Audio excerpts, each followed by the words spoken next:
Polies van aard, ons gaan vir elke graad soos wat hulle opkom, ons 'n kers aansteek. Ek dink, want ons kinders is regtig die lig van ons toekoms. So ons gaan sommer dadelik begin dan ook met die graad 4's. En ek wil vir ons hoofseun Erik Myntjies vra om die eerste kers ons op te steek. Vraag van mevrou Tasha Zouzi, ons die eerste opties te behandel.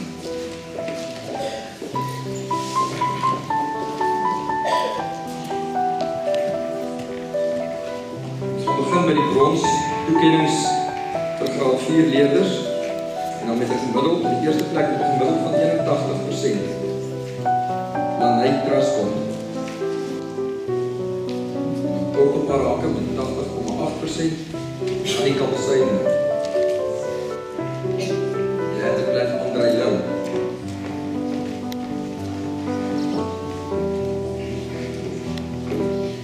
Kylie van Logrenberg is op 4de plek. Sy het ook al gelees vanaand nie.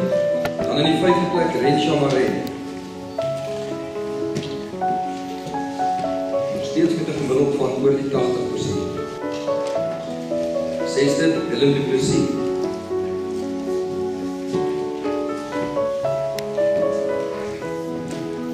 Hierdie mos kan kyk het bol so. Corlie van der Walt, gesamentlik in die 6de plek.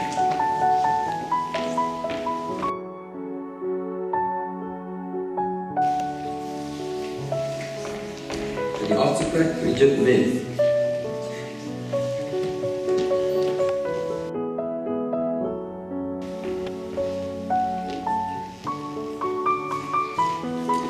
Mark Anthony Phillip, 9de.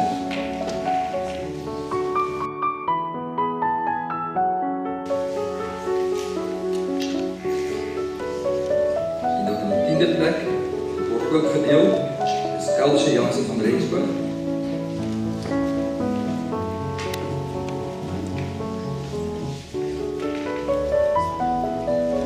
Brandon Craig.